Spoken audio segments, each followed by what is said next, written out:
Welcome back to Take the Helm Podcast. My name is Taylor and I'll be your host. I'm excited to welcome a longtime friend and colleague, Thomas Manning, as our guest today.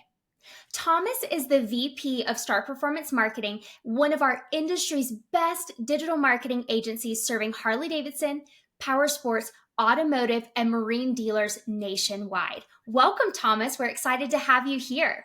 Good morning, Taylor. How are you? I'm well, thank you. So, listeners, today we're going to define digital marketing. We're going to define the digital customer. We're going to share the difference between taking demand off the table and creating demand from people that are not currently shopping. We're going to define the cost per lead and today's market impact. And Thomas is going to share his top 5 digital marketing best practice and how you can get the biggest return on investment for your digital marketing efforts. So let's dig in. So Thomas, what is digital marketing and how is it different from traditional marketing?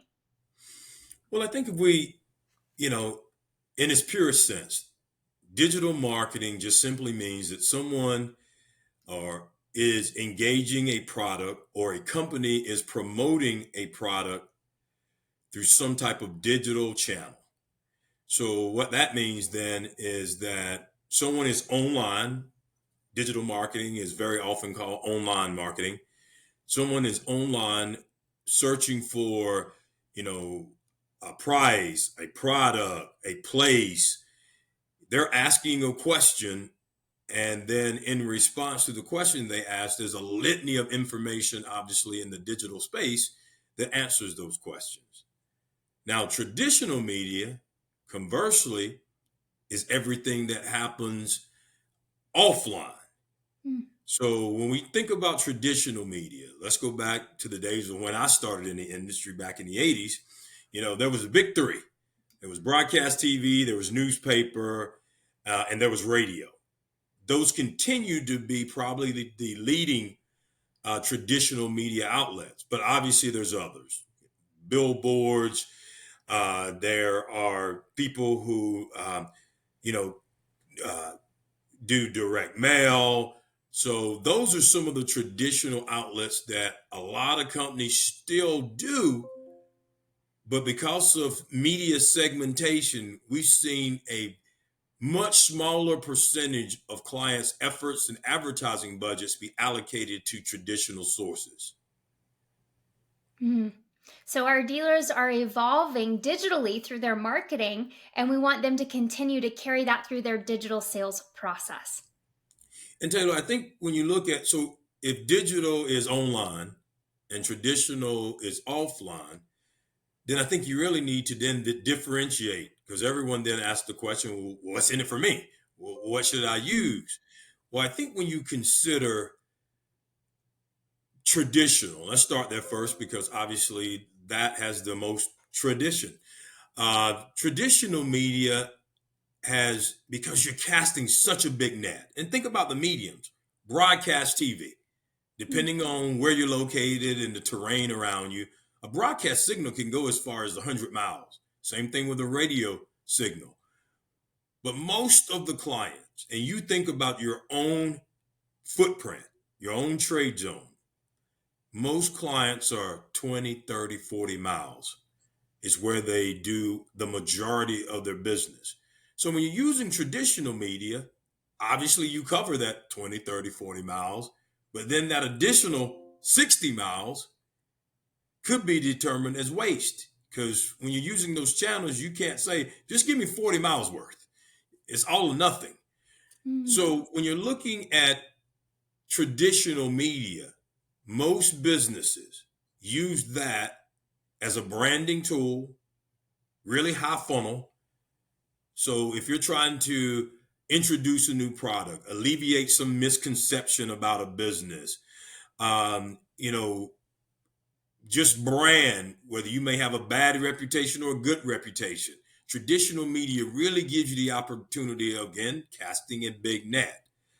Now, when you look at digital advertising, that means that someone on their own volition has decided that they want to buy what you sell, either from you or from someone who sells what you sell, a competitor.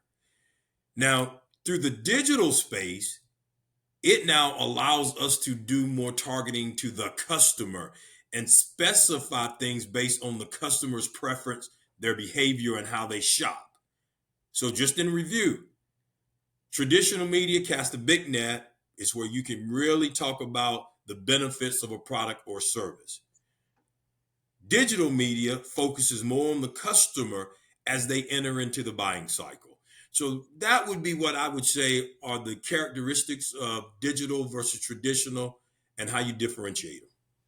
That's great, Thomas. And I appreciate you starting off with that because that's going to really help set our listeners up for this conversation. So thank you for separating the two. So we know, Thomas, that 90% of customers shop online before ever entering a showroom. Can you define the digital customer for us? Well, I think the digital customer just, again, by definition, is a customer who decides to use some digital channel to be able to gather information. And obviously, in today's world, most people think about a search engine, even more specifically about Google, since Google probably owns 90% of searches that happen in and around us. So that digital customer is someone who is using that platform in order to gather information about an intended purchase. Now, what I would probably suggest to everyone when they're thinking about that digital customer is let's think about the digital journey. So at the top of the funnel, and I mentioned it earlier, is the awareness phase. That is before a customer decides that they want to buy what you sell. So then as a business, as an advertiser, what you're trying to do at that level is familiarize a potential customer with what you sell. No matter what vertical you're in as a retailer, there are people, a certain percentage of the population that buy what you sell. You're trying to rent space in their mind so that when they enter into the buying cycle, they know enough about you that they can give you trial. But let's just say, for instance, Taylor, you decide you want to buy something. You want to buy what I sell. In today's world, most people start their journey in the digital space. You pull out a cell phone, you jump on a tablet or a PC, and you type in a keyword. In response to that keyword, a lot of information shows up. Ads at the top of the page that dealers are, again, seeking to bid on certain keywords based on how a customer searches. Then you have your organic presence that follows that. Now, another thing that is really important, if you really think about why people advertise in the awareness stage, is so that they can create a relationship and circumvent people going through the search path so that then they could just type in your URL direct. So what I might suggest to dealers or retailers as you listen to this podcast is really get dialed in on what percentage of your traffic to your, especially to your website, comes from people typing in your URL, comes from people who are finding you organically, whether it's through an organic search or even through your social organic efforts. Now, it's going to vary based on the maturation of the business, based on where you're located, your competitive landscape. There's a lot of factors that are going to impact, but I suggest you figure out what percentage of your traffic is coming from those means. What I talk to my clients about at Star Performance Marketing is that our goal would be somewhere between 55 and 60% of all of our traffic should come in an organic fashion or someone typing in our name direct, which takes a little bit of the pressure off of your budgets for creating or flanking your organic efforts to be able to drive people to your website. So once again, awareness at the top of the funnel, then there's consideration when someone enters the funnel on their own volition. Then there's some level of intent to a purchase. Now, the funnel used to end at a purchase. But in today's world, we all know that a significant amount of our customers are repeat business or referrals.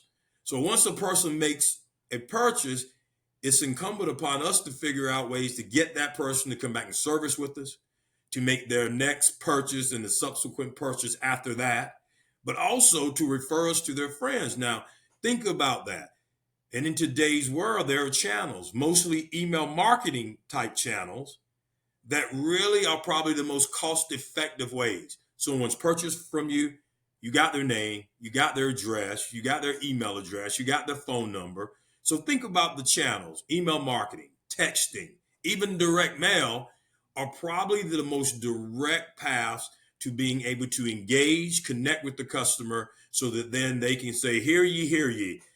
Here's that customer or business that I bought from, and here's why I believe you as my friend, I'm going to endorse for you to do the exact same thing. So that to me, would be the digital customer. They are looking for some sense of immediacy. They are very communicative. They're looking for information, but they're looking for snackable type content. Snackable content that they can make an immediate decision on.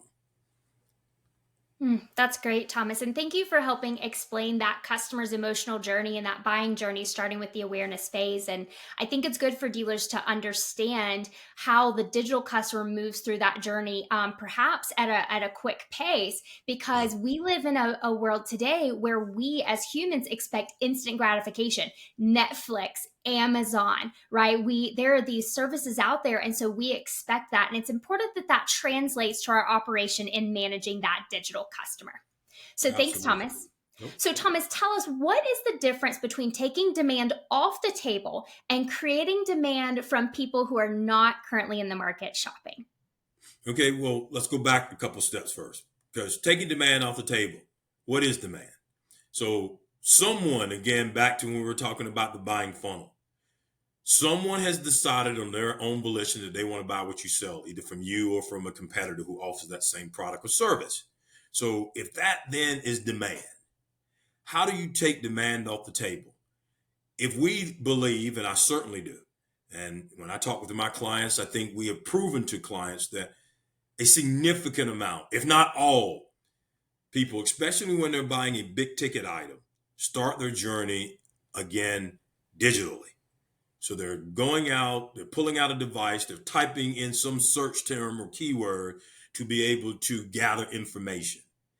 Once that person decides that they're in market and they start the search, they're then labeled as an in-market shopper.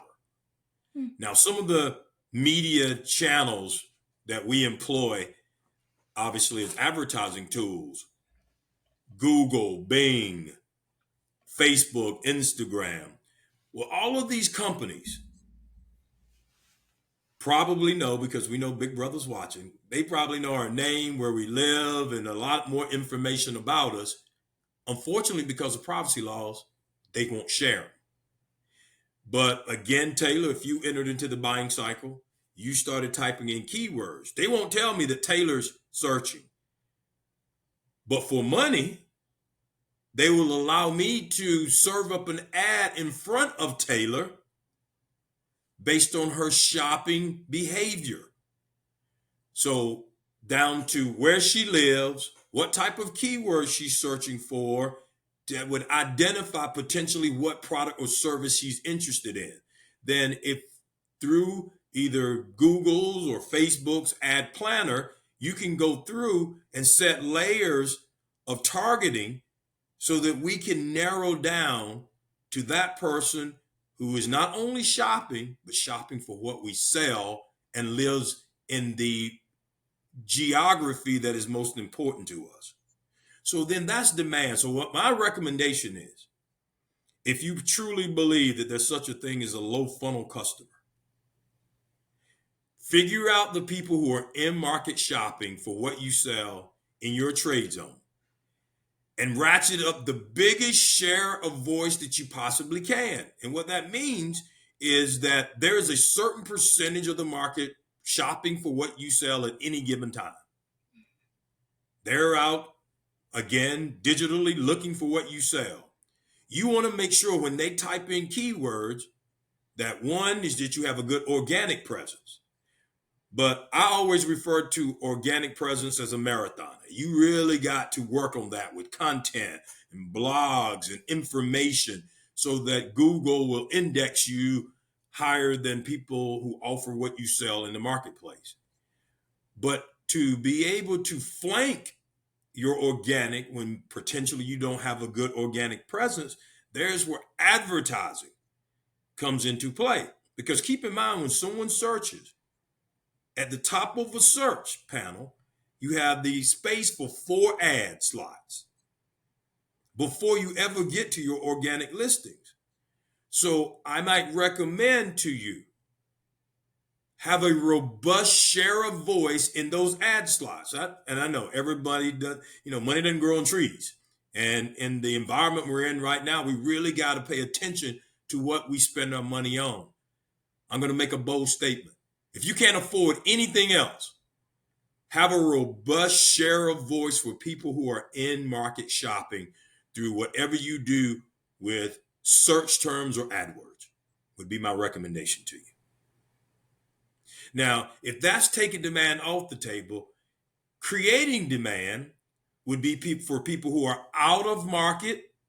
They haven't decided they want to buy what you sell at this moment, or perhaps they're near market.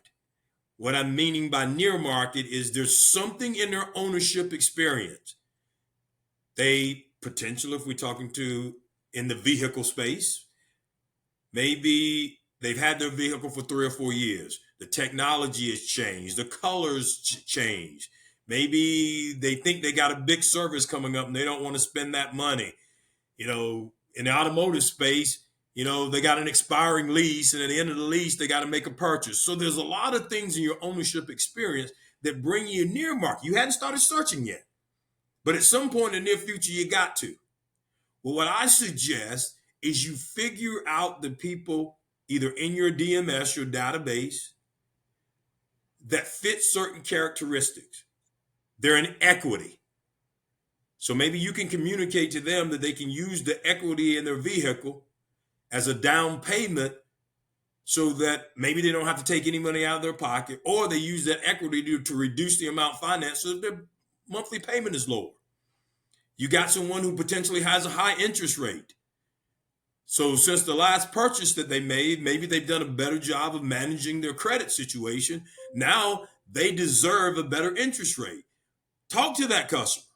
Now, maybe they haven't done a good job of managing their credit portfolio, but at least now, based on their last purchase and where they stand, that gives you someone to sit in front of and create options of how that person may be able to purchase a new vehicle, upgrade whether it's to new or used vehicle, and lower their payment or pay the same as what they're paying right now. Another thing is lost service. Someone who bought from you and who was never serviced, or who serviced from you maybe in the last 2 years, but not in the last 12 months. They've defected. That is a great avenue to identify someone, because it has always been my belief, if you want someone to service from you over a period of time, when they make their next purchase, the ability for you to be on their shopping list goes up exponentially. So creating demand, find customers based on their ownership status or experience that you can entice to perhaps be in-market shoppers sooner than they want to be, based on a very specific offer, not casting a big net. You're in equity. You got a high interest rate. You're a lost service customer. You got an expiring lease. So use those types of tactics to lure people into the market sooner, i.e. creating demand. I love that, Thomas. I love how we're having a very specific targeted pipeline to create the demand. And Thomas, we did with you just a couple weeks ago, we did one of our educational webinars where we were talking about generating demand in a tough market. And Thomas has just given some very simple yet clear direction on how dealers can create demand right now with the client base that they have with no additional marketing spend. And I think that's what's really cool about this specific topic here. So Thomas, I appreciate you doing that. So Thomas, let's talk about cost per lead. We are hearing this so much right now. Dealers are saying, I think the cost per lead is going up. Let's talk about, what does the cost per lead mean? So let's start with, what does it mean? And then what are you seeing in today's market? Cost per lead, pretty simply, how much do you have to spend to move a vehicle over the curb? As far as advertising dollars are concerned.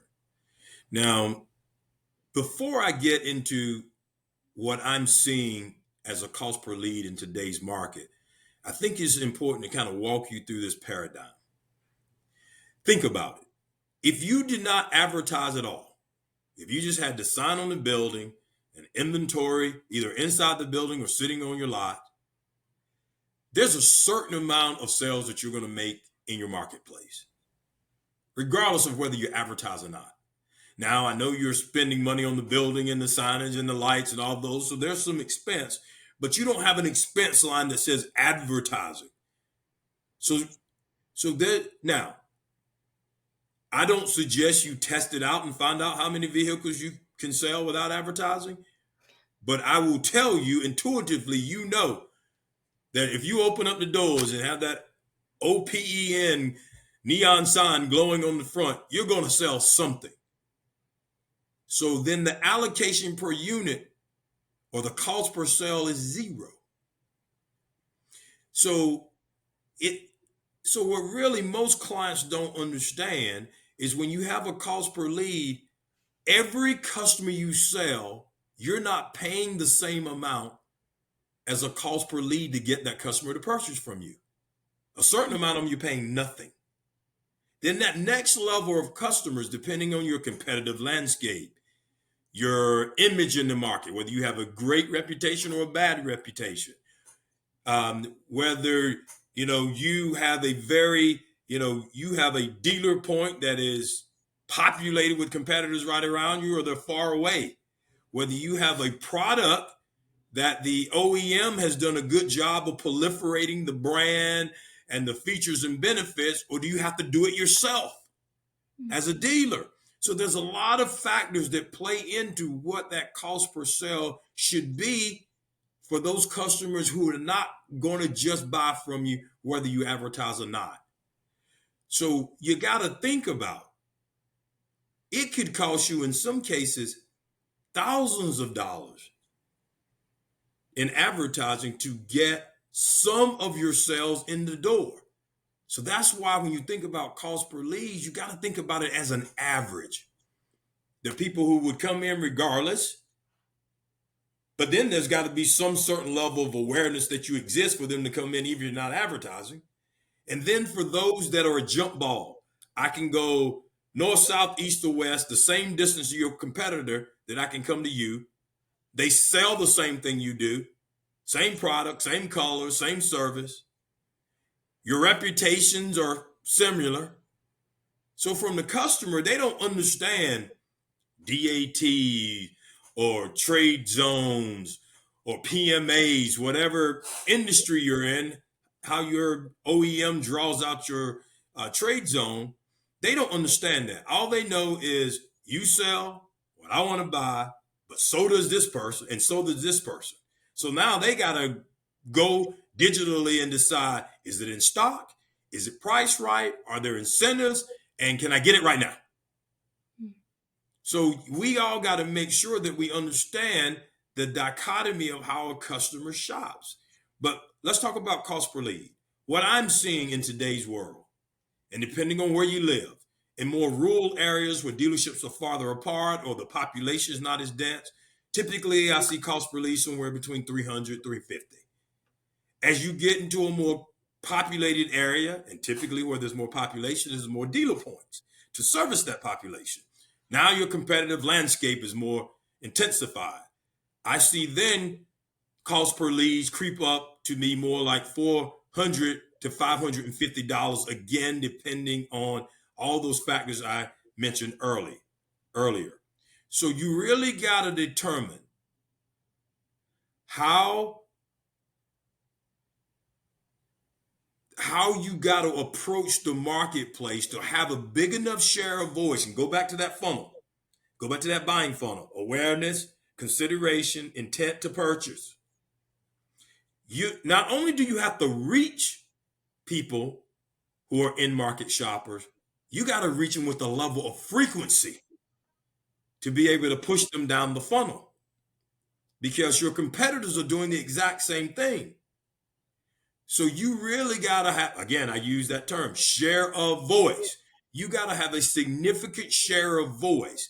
So when you're trying to determine what your cost per lead should be, what should be ringing in your head is what type of share of voice do I need to have to get to my intended sales goals? So that then, Taylor, would be how I would sum up cost per lead. Thanks, Thomas. And for our dealers listening, it doesn't matter if you're an automotive, Powersports, Harley-Davidson.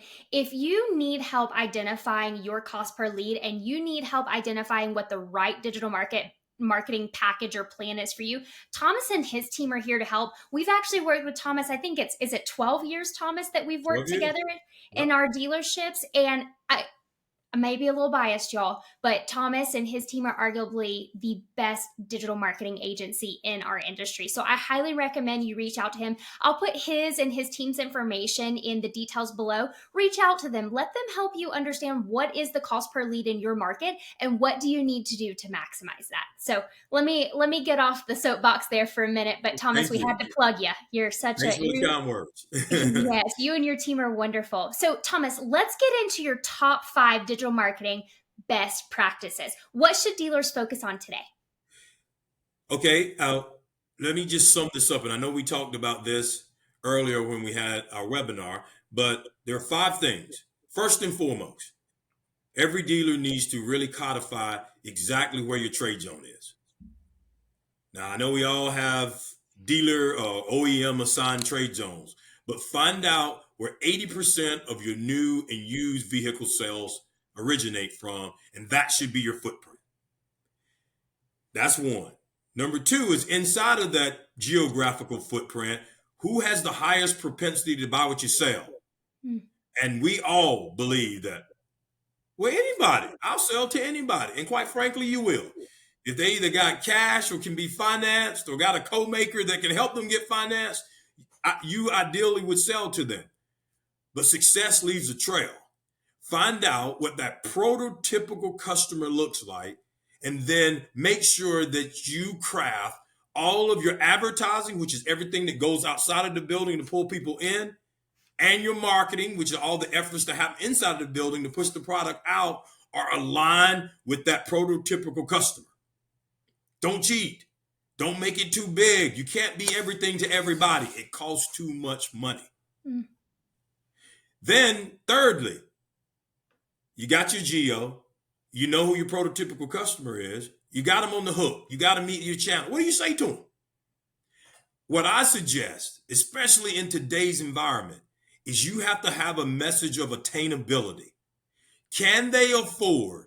And we all know we're in a monthly payment environment. And we always have been. But it's been magnified now with inflation and interest rates and now values of motorcycles. A lot of people are underwater, so they can't use their trade as a down payment.